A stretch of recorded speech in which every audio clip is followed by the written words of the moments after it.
Taoiseach, I want to ask you about vaccines, and I want to preface my comments by saying I'm very much pro-EU, former MEP, and I know that Ireland is part of the EU bloc.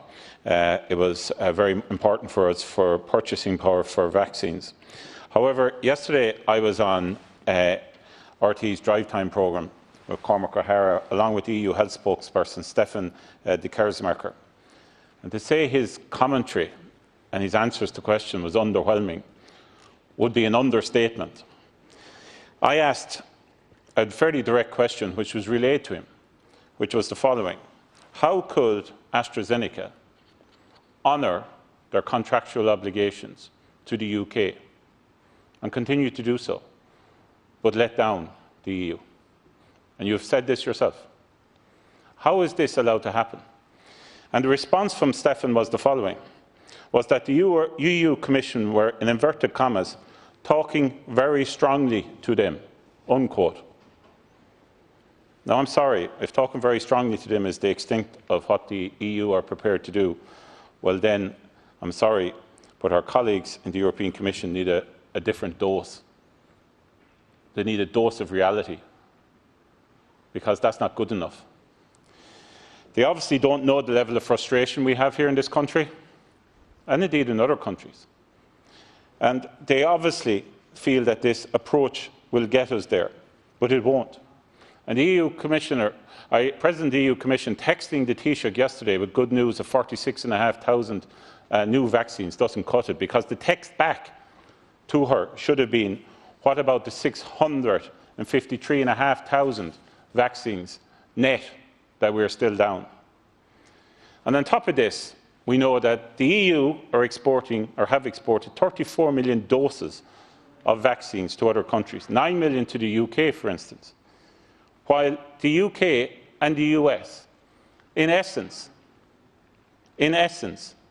are not allowing any exports, but yet the EU are allowing exports to those countries.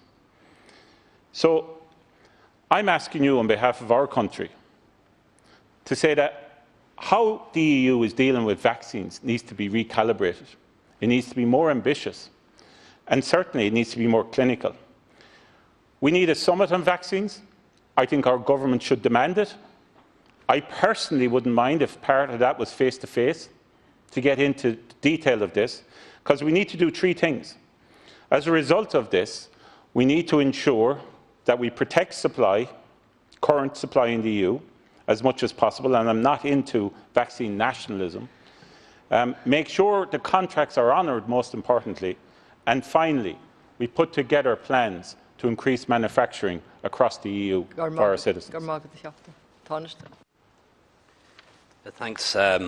Thanks very much, Deputy. I'm pro-European too, and I'm a big supporter of the European project and European integration. But like you, I don't believe that necessarily means that you can't criticise the European Commission on occasion. And perhaps this is one of those occasions. But I do very much support the fact that we took a decision to adopt a common European approach.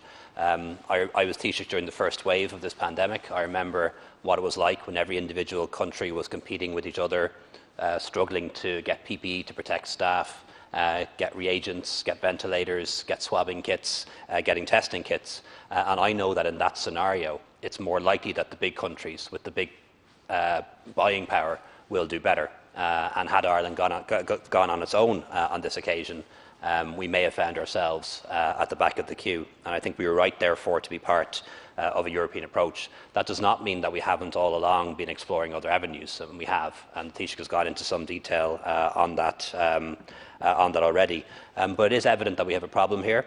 While Pfizer and Moderna are honouring their contractual commitments with the European Union, give or take a day or two, give or take a few glitches, Pfizer and Moderna have been honouring their contracts with the European Union.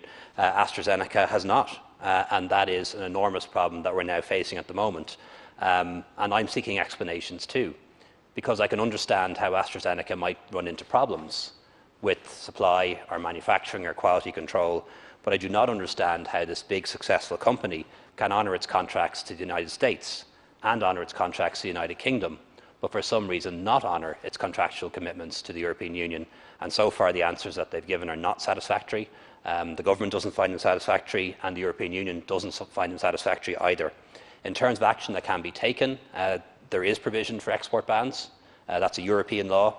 As Trade Minister, I've signed it into law here in Ireland, although it doesn't arise here as no vaccines are being made in Ireland at the moment.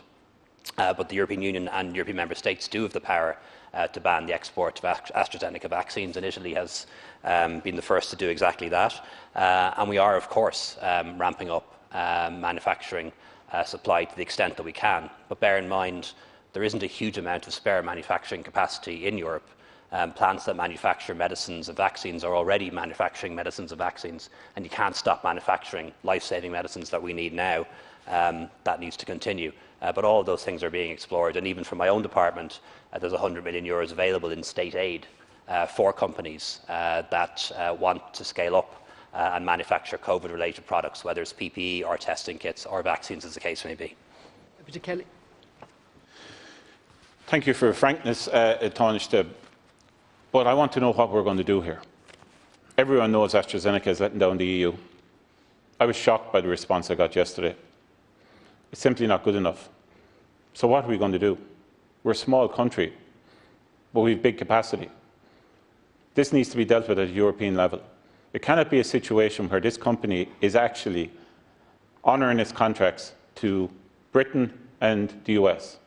We have exports going from Europe to Britain and the US, and our contracts are being failed. It's simply unacceptable. There needs to be a European action plan immediately in relation to this. Will you look to this for this to happen? Will you look for an EU summit on this immediately for this to happen? Because if we don't act and protect our own citizens, we are failing them. And the EU at this moment in time, by allowing the company to behave like this, is failing its own citizens, while allowing exports to countries outside the EU. Thank you, Deputy. Thanks, Deputy. The provision for export bans exists, and Italy has already started down that road. And I understand there is going to be a meeting of heads of state and government to discuss vaccines quite soon, but I don't know the date for that. Tá clár vaccina faoi lán heol, tá céad dálag faighte ag formhar an lucht cónathe in ionad cuairim fad termachta. Ibrióirí cuairim sláinte agus daoine atá 85 bhliain d'aois nó níos sin. Is léir go raibh frustachas faoi le nuair a d'athraigh comhlachtaí an schedule seachta. In an eoin seo, dáiltear 95 faoin gcéad den na vaccín a hagann chun na tíre ar dhaoine laistigh de 7 lá. Dógríoch deascéil inné go mbeidh 46,000 500 dáileog bhreise den vaccín Pfizer le fáil ag éireann roimh deireadh na míosa. Ina cheanta sin, táimid ag siúil le cinniú ón EMA faoi vaccín Johnson & Johnson. Má bhfuiltear an vaccín sin, tuchaí dáileoga go héireann imi Amhráin, i lármaí Amhráin.